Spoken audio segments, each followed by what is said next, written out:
ছকে বাঁধা ইন্ট্রো কিন্তু নয়। আজকের এই বিশেষ এপিসোড স্টুডিও থেকেও নয়, বরং স্টুডিওর 4 দেয়ালের গণ্ডি পেরিয়ে আজ অ্যাস্ট্রোপিডিয়ার প্রথম আউটডোর শুটিং। তাও আবার কেন জানেন? শুধুমাত্র আপনাদের জন্য। হ্যাঁ, ঠিকই শুনেছেন, আপনাদের সকলের জন্য, শুধুমাত্র হাতে কলমে কিন্তু শেখানোর জন্য এবং পুরো বিষয়টা 360 ভিউয়ের জন্য। তবে চলুন আর সময় নষ্ট না করে অ্যাস্ট্রোপিডিয়ার সঙ্গে আবিরের হাত ধরে শুরু করা যাক আজকের এই বিশেষ পর্বের বিশেষ অনুষ্ঠান, যার নাম হলো মিশন মঙ্গলনাথ। নমস্কার, কেমন আছেন সবাই? আশা করি সকলে খুব ভালো রয়েছেন। Welcome to the Astropedia. এখন পিছনে আমার দেখুন একটি মন্দির দেখতেই পাচ্ছেন। এই মন্দিরটি হচ্ছে ভগবান মঙ্গলনাথের মন্দির। আপনারা হয়তো আন্দাজ করতেই পাচ্ছেন যে কিসের জন্য আজকে এই এপিসোড। আজকে আপনাদের সকলের জন্য দ্য অ্যাস্ট্রোপিডিয়া নিবেদন মাঙ্গলিক পর্ব।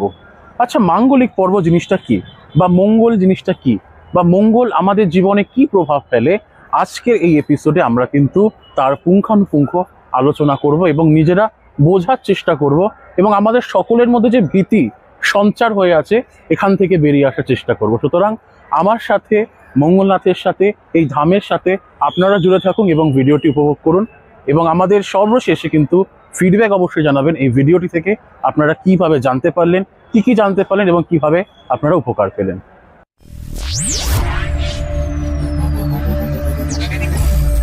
প্রথমেই মাঙ্গলিক এপিসোডে মঙ্গলকে আমাদের জানতে হবে, মঙ্গলের নেচার, মঙ্গলের ক্যারেক্টারিস্টিক সম্পর্কে। আচ্ছা, মঙ্গল থাকলে কি হয়, না থাকলেই বা কি হয়? যে মানুষের জেদ আছে, যে মানুষ ভীষণ বেশি ডিটারমাইন্ড, ভীষণ বেশি ফোকাসড, তাহলে জানতে হবে তার কিন্তু মঙ্গল অ্যাক্টিভ। কারণ যার মধ্যে এনার্জি নেই, মঙ্গল আমাদের এনার্জির কারক। মঙ্গল আমাদের সেখানে, তার মঙ্গল হচ্ছে সেনাপতি। তাই সেনাপতি কিরম হওয়া উচিত? লড়াকু। তার মধ্যে একটা লড়াকু, তার উদ্যম থাকবে, তার একটা গ্রেস থাকবে। সুতরাং যারা মাঙ্গলিক তাদের মধ্যে কিন্তু এই জিনিসটা থাকবে। বাট জিনিসটা কোথায় আটকাবে? আমার সমস্যাটা হচ্ছে একটা জায়গাতে, যখন দেখবেন আপনার হচ্ছে লোহাকে কিন্তু ভাঙা যায় না। লোহাকে পিটিয়ে অনেক কষ্ট করে ভাঙতে হয়। লোহা কিন্তু একবার আপনি ভাঙতে পারবেন না। মাঙ্গলিক মানুষদেরও তাই, কিন্তু সেক্ষেত্রে আপনারা কখনোই এদেরকে একবার আপনারা ভাঙতে পারবেন না জিনিসটাকে। কিন্তু সমস্যাটা কোথায়? সমস্যা হচ্ছে লোহা কিভাবে ভাঙে বলুন তো?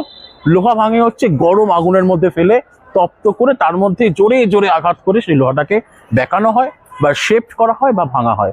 আপনাদের কিন্তু মেন যে নষ্টের কারণ জীবনে, সেটা হচ্ছে আপনাদের রাগ। আপনাদের রাগগুলো হচ্ছে ওই আগুনের মধ্যে পড়া লোহার অবস্থা, তাকে ওই পিটিয়ে দিলে আপনাদের জীবনটা কিন্তু প্রায় ধ্বংসের মুখে। মুখ থেকে কটু কথা শুরু হয়ে যায়, হাই টেম্পার্ড হয়ে যায়, শর্ট টেম্পার্ড মানে ভীষণ অ্যাগ্রেসিভ হয়ে যায় পার্টিকুলার টাইমটায় গিয়ে। সুতরাং আপনারা হচ্ছে লোহার মতোই। আমি আবার যদি সাম আপ করে জিনিসটাকে, আপনারা কিন্তু এক্স্যাক্টলি লোহার মতো, কিন্তু আপনাদের বাঁচতে হবে ওই পার্টিকুলার ট্র্যাপ যেখানে আপনাকে রাগানো হচ্ছে, ওখান থেকে স্কিপ করতে হবে। যদি এটা স্কিপ করতে বলেন, মাঙ্গলিকের 1 থেকে 100 কোনো রেমেডির দরকার নেই, এটাই হচ্ছে আপনার বেস্ট রেমেডি।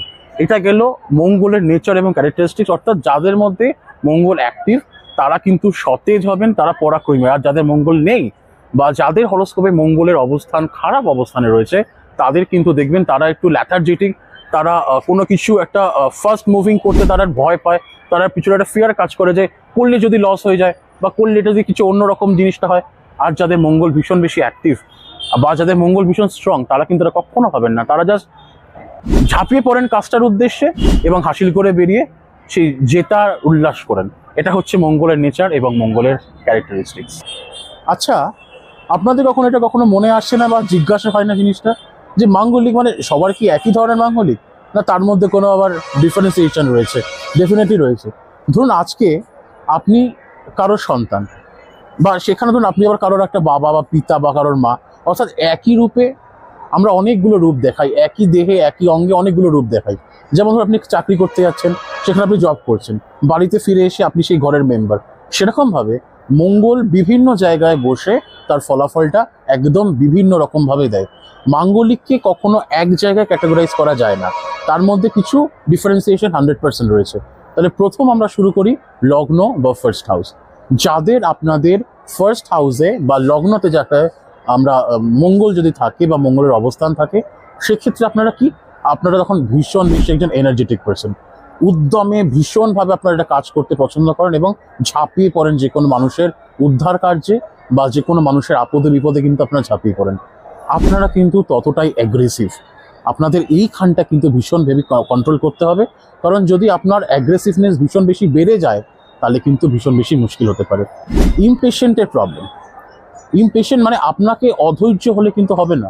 আপনাকে যে কাজটা আপনি করছেন সেটা মাথায় রাখুন, সেটা দরকার পড়লে মাইন্ড ম্যাপ তৈরি করুন, করে সেই কাজটা করুন। যদি আপনি ইমপেশেন্ট হয়ে যান একটা কাজ করতে গিয়ে, তাহলে কিন্তু সেই কাজটা কমপ্লিট হওয়া ভীষণ বেশি মুশকিল। তাহলে লগ্নতে মঙ্গল থাকা কিন্তু ভালো, কিন্তু তার কোথাও একটা খারাপ ইমপ্যাক্টও রয়েছে। অর্থাৎ ভালো মন্দ দুটো মিশিয়ে কিন্তু আমাদের লগ্ন এখানে ফলাফল আপনাকে সবার আগে দেবে। এটা গেল লগ্নেও বা 1 নম্বর বা ফার্স্ট হাউসে মঙ্গলের অবস্থান। এবার আমরা আসছি সেকেন্ড হাউসে। মঙ্গলের অবস্থানের সেকেন্ড হাউস, অর্থাৎ মঙ্গল যদি আপনার চার্টে সেকেন্ড হাউসে বসে থাকে। আচ্ছা, আমি একটা জিনিস বলা ভালো যে কোথা থেকে আপনারা দেখবেন, আপনারা দেখবেন লগ্ন থেকে, আপনাদের চন্দ্র রাশি থেকে এবং শুক্রের অবস্থান থেকে কিন্তু দেখতে হবে আপনাদের যে মঙ্গলের অবস্থান কোন জায়গায় রয়েছে। মঙ্গল যদি আপনার সেকেন্ড হাউসে থাকে তবে কিন্তু সেই হাউসটাকে বোঝায় হচ্ছে ফাইন্যান্স, ওয়েলথ এবং ফ্যামিলি।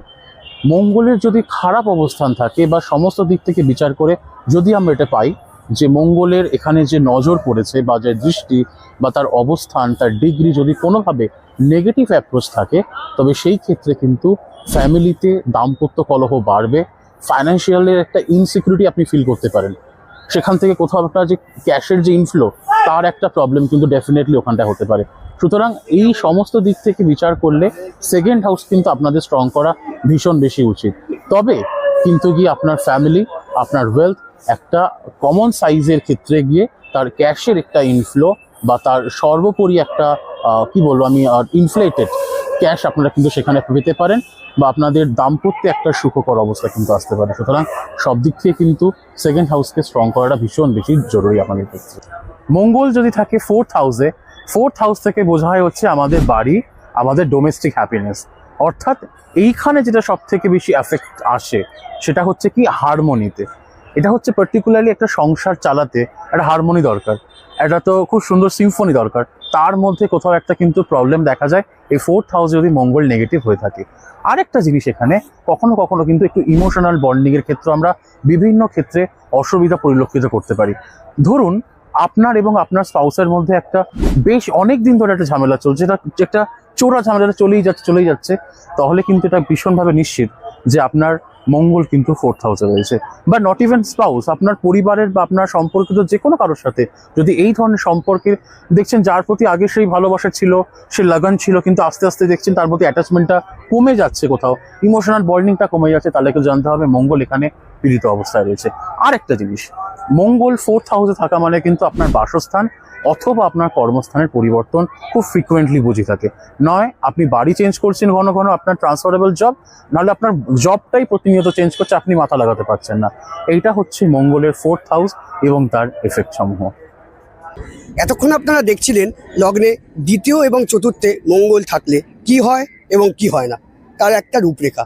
আপনারা এতক্ষণে দেখতে দেখতে নিশ্চয়ই বিভোর হয়ে গেছেন এবং হয়তো ভুলেই গেছেন যে আপনার ছকে মঙ্গল হয়তো কোনো অন্য ঘরে রয়েছে। কিন্তু এ কি ভিডিও যে শেষের পথে, তাহলে কি আপনার সেটা আর বলা জানা হবে না? নিশ্চয়ই হবে।